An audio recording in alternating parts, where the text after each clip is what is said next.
গুণক ও ত্বরণের মধ্যে পার্থক্য নির্দেশ করো। গুণক ও ত্বরণের মধ্যে পার্থক্য আলোচনা করার পূর্বে এদের সম্পর্কে প্রাথমিক ধারণা থাকা প্রয়োজন। নিম্নে গুণক ও ত্বরণের সংজ্ঞা প্রদান করে তার ভিত্তিতে এদের মধ্যে পার্থক্য আলোচনা করা হলো।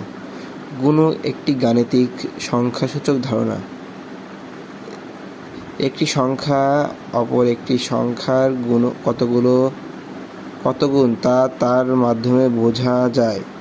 সাধারণ গুণক বলতে সে সংখ্যাকে দ্বারা একটি সংখ্যা অপর একটি সংখ্যার কত গুণ তা নির্ণয় করা যায় তাকে বোঝায়। যেমন 10/2 = 2। এক্ষেত্রে 10 হচ্ছে 5-এর দ্বিগুণ। আমরা আসলে এটি পড়ার দরকার নেই। পরে ত্বরণ নীতি ধারণাটি প্রচলিত বিনিয়োগের উপর প্রতিষ্ঠিত। এই তত্ত্ব অনুযায়ী ভোগদ্রব্যের চাহিদা ও হারে বৃদ্ধি পায়। মূলধন দ্রব্যের চাহিদা তার চেয়ে কত গুণ বেশি বৃদ্ধি পায়।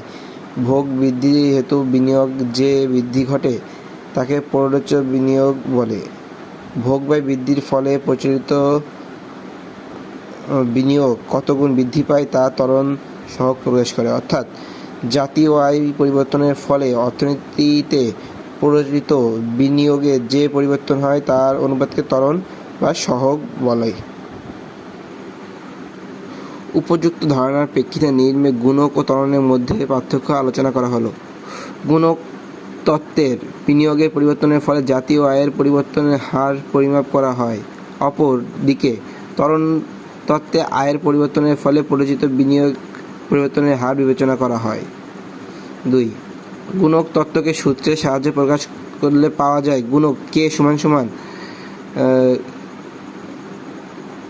ডেল ও আয়ের পরিবর্তন ভাগ আয়ের পরিবর্তন, অর্থাৎ জাতীয় আয়ের পরিবর্তন ভাগ বিনিয়োগের পরিবর্তন। ত্বরণ বিনিয়োগের পরিবর্তন ভাগ ভোগ ব্যয়ের পরিবর্তন। ত্বরণ তত্ত্বের স্বতঃস্ফূর্ত বিনিয়োগের পরিবর্তন বিবেচনা করা যায়। অপরদিকে ত্বরণ তত্ত্বের প্রদত্ত বিনিয়োগ বিবেচনা করা যায়। প্রান্তিক ভোগ প্রবণতার উপর গুণকের মান নির্ণয় করে। অপরদিকে মূলধন পরিবর্তনের স্থায়িত্বের উপর ত্বরণের মান নির্ণয় করে। মূলধন দ্রব্যের স্থায়ী যত বেশি, ত্বরণ তত বেশি কম হয়। ত্বরণ একটি স্থির সংখ্যা, অপরদিকে ত্বরণ একটি গতিশীল ধারণা। গুণক বিভিন্ন মনস্তাত্ত্বিক উপাদান দ্বারা প্রভাবিত হতে পারে। পক্ষান্তরে ত্বরণ মূলত কৌশলগত উপাদানের উপর নির্ভর করে। অবশ্য গুণকের মতো ত্বরণও মনস্তাত্ত্বিক উপাদান দ্বারা প্রভাবিত হতে পারে, তবে কার্যকারিতার দিক থেকে চিন্তা করলে এটি একটি কৌশলগত উপাদান হিসেবে চিন্তা করা যায়। উপসংহার: উপযুক্ত আলোচনার প্রেক্ষিতে আমরা এই সিদ্ধান্তে উপনীত হতে পারি যে এদের মধ্যে পার্থক্য থাকা সত্ত্বেও এরা একে অপরের সহায়ক শক্তি হিসেবে কাজ করে। গুণক অর্থনীতিতে বাণিজ্য চক্রের কোনো ব্যাখ্যা দিতে পারে না, তবে গুণকের সাথে ত্বরণ যুক্ত হলে বাণিজ্য চক্রের ধারণা লাভ করা যায়।